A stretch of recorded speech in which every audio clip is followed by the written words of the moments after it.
Hey everyone, this is Misu bringing you more of Legend of Zelda Spirit Tracks. On this last episode, grabbing a lot of, well, not even a lot, we're getting a few first gems, a heart container, see a few other stuffs. So if you missed it, might as well click back and watch that episode. So, remember how in the last episode I said that you had to do this side quest here? Well, we're not further in the game yet, so we cannot even do it. It's the one with you have to visit and this the village honcho's house, which is the one right on top of the hill, but it's never gonna do that. So, since I already have more than 2,000 rupees, if you have not noticed, we can actually get a heart container. Also, you probably might notice this is going to be post-commentary as well, so just keep that in mind. Because now with that, I can actually say a lot more stuff than usual. Now, if we come back here to Snowfall Sanctuary, and we'll talk with this with our Locomo here.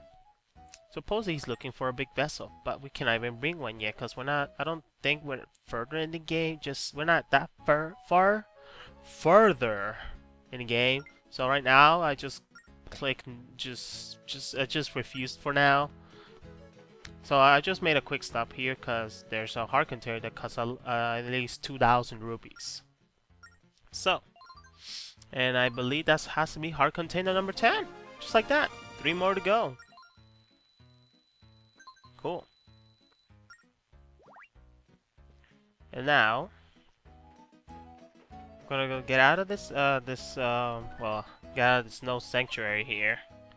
And we're gonna catch actually one more rabbit in here, because if you ain't gotten the fortune by the fortune from, well, if you gotten the force gem, the one particular fortune, you have to get some lumber and the bridge worker back in Snow White. What's it called? It's not even Snow Nuki Village. It opens up this track right here that you just saw on the map earlier, and of course there's Rabbit 32, I believe. Now, if you may wonder, and it says on the screen, Snowdrift Station. Well, if we keep on going further up here, we're gonna end up going to that station.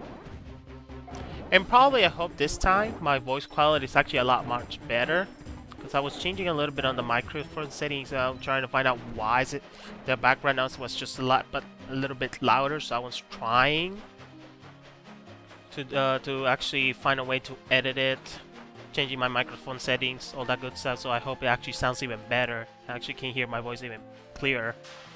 So with that, we actually here on the Snowdrift station.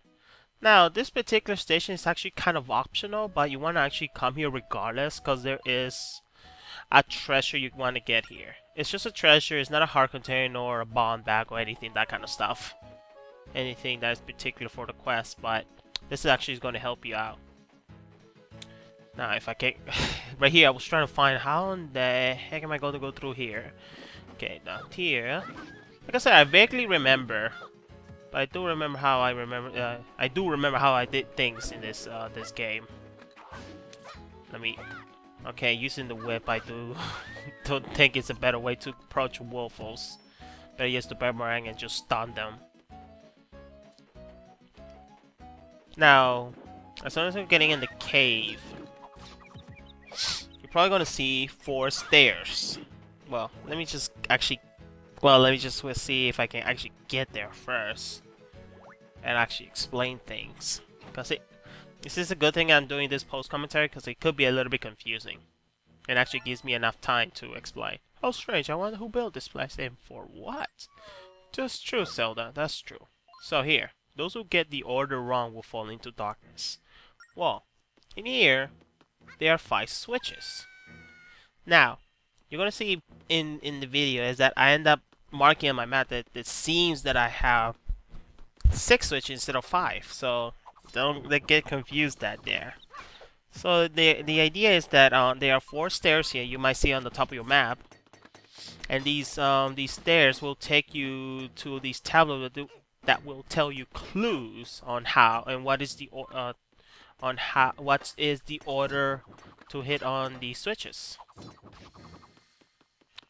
Let's get this Octorok out of the way as well. And of course, each floor is going to have some various puzzles. And also, on the top of, you probably notice on top of the map, it doesn't have a map on these particular places. So it's like that's just on you, really. It isn't a problem really, because it's just only one floor, so it's nothing to worry about. Now here I was trying to find, it's like, how am I gonna cross? And then I just noticed ice. I can get this wooden block and just throw it to the water. So here I'm just gonna pretty much push blocks and just push the blocks and find a way how I'm gonna get this blocked surface on the water. Now, right now, I can actually like to talk about a few things to compare this game to its previous one, the Phantom Hourglass. Now, at this point in the game, let's say, there is one more thing, we got one main thing before we can actually fight the boss. Well, the last boss in this case. And right now, you don't see that we haven't gotten a sword or anything of making it. Well, we're gonna find out soon enough. I will tell that later. Because you remember how in Phantom Hourglass you gotta collect all 3 medals in order to make a Phantom Sword. Now, Phantom Sword was actually pretty cool though. They had to forge the blade and then let the grandpa, quote unquote, because that's what he was known as, although he was the Ocean King, and he will forge the handle of the sword with using the sands of the Phantom Hourglass. Now here in this case, we're not even close to actually getting at least a sword or anything that kind of sword, because that's how usually a lot of Zelda games it works, and I think all of them do as well. You actually get a new sword. It's kind of a nitpick, but it isn't that much. Probably could be it could be a very big nitpick, I could say, for some Zelda fans, of how that game is actually a lot better than this one. And I don't blame them either. Because right now, you remember how on the Phantom Hourglass there were upgrades? The whole idea of collecting these gems, the Wisdom gems, Courage gems, and what's it? Wisdom, Courage, Power. There we go. And each of them gives you a nifty upgrade for Link. In this case, we're not even close to that kind of stuff. But then again, it's just the thing. The thing is that this game is already easy enough. The Phantom Hourglass was easy even without them, really. It is nice to have, but from my point of view, it isn't really that much of a difference, really. It just made it. I guess I could say one of the things is that makes the game a little bit much faster pace.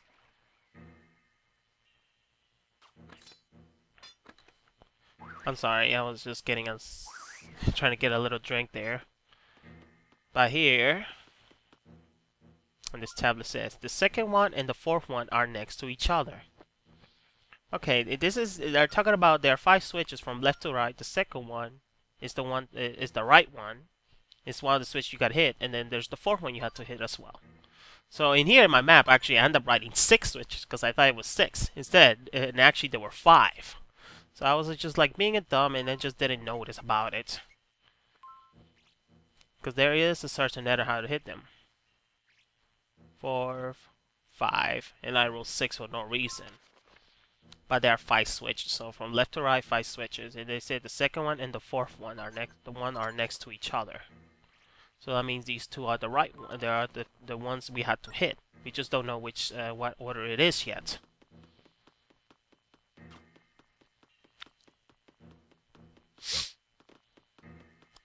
Also, what else I was gonna say about? Oh yeah, but I was saying about the whole collecting gems. It's not something that is in here. I do like it because the idea is that you get a reward for doing something out of your storyline. It does not affect it does affect because, like, let's say you collect all your 20 power gems, let's say, on Phantom Hourglass. You get yourself a flaming sword. It makes you destroy enemies faster. Yeah, it actually works. It doesn't hurt, really. And you probably notice this is time right here. This is the second part right here. Um, and in this game, they don't have that kind of stuff really. It's just a little nitpick for me, my opinion, but it isn't that much really. Because if you ask me, Phantom Hourglass and Phantom Hourglass and of course Spirit Tracks. They're just very short, easy games. It's pretty much almost resembles the very first Legend of Zelda for the Nintendo Entertainment System. Just these are just much more easier now, cause unlike the Legend of Zelda, they did not tell you where to go. In this game, they do. I mean, it still has the resemblance. You can go out of your way, cause the game it isn't that much of a non-linear aspect. Like a lot, like Metro games, if I could compare, cause yes, me, Sackmus is pretty much the complete opposite with Link. Well, kind of, but you get the idea. Let's see here. I'm trying to remember here.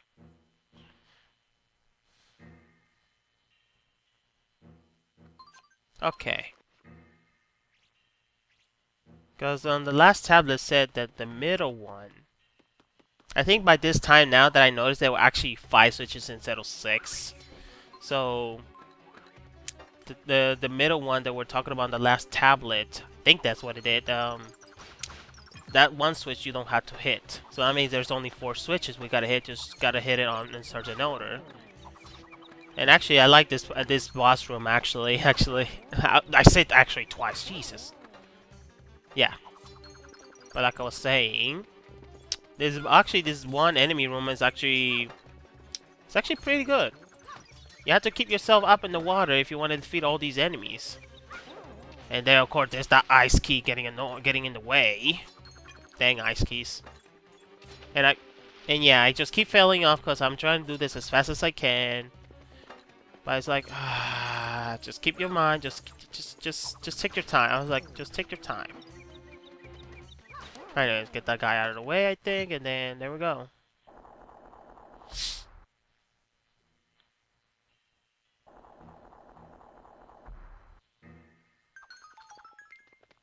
Now, one thing for certain though, also, is that unlike on the Phantom Hourglass, unlike Phantom Hourglass in this game, the Bitly is supposed to be the shopper of the overworld, doesn't sell you any of the upgrades you actually need.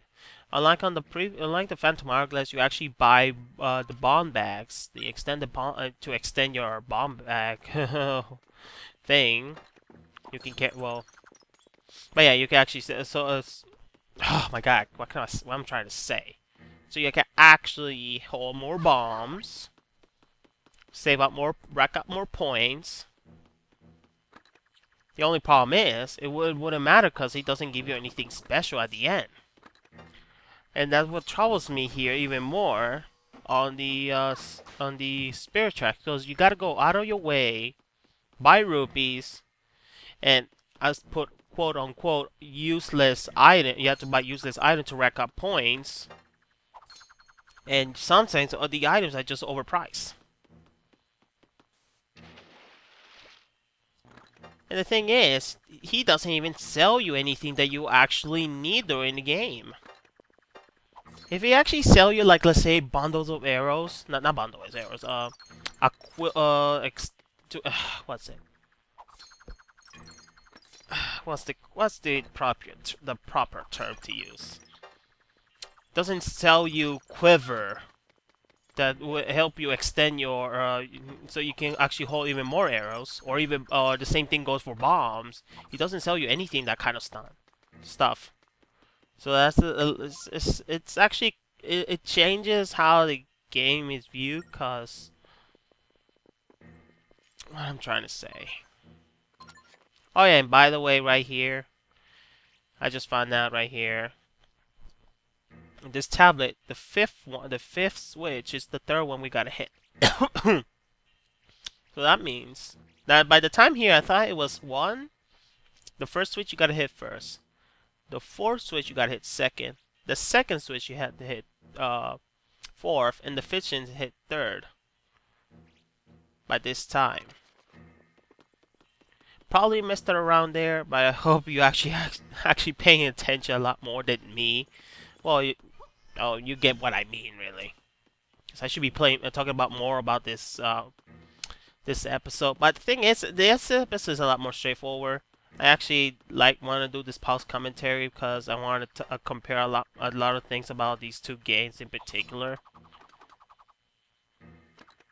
So one thing for certain, Phantom Hourglass and Spirit Tracks are very, I could say, underrated, quote unquote.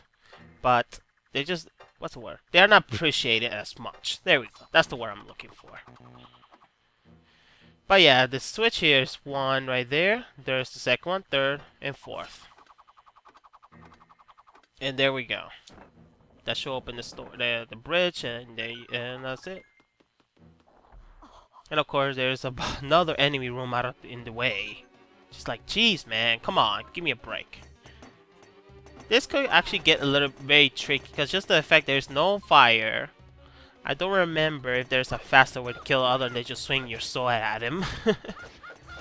But yeah.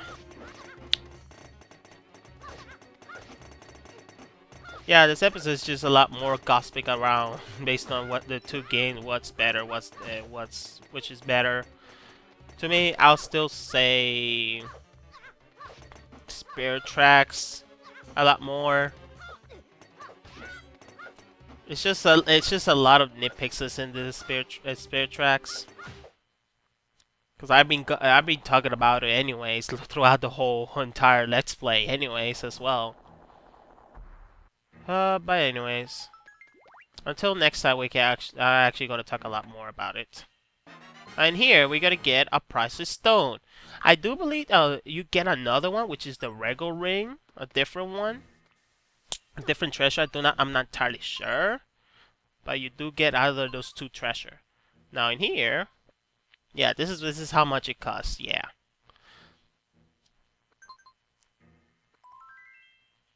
But yeah. Let's see here. 2 hearts. Here I'm just getting some hearts and actually trying to end up actually the episode. Do believe that. But yeah.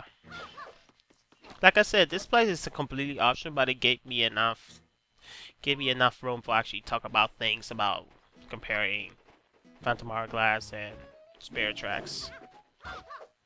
I hope you guys did understand what half of the things I was trying to say at least. Or just much more focused on the LP. Either way, I'm fine. I'm just happy that people are actually viewing this episodes. So, this is Misu saying, see you guys later, okay? Take care.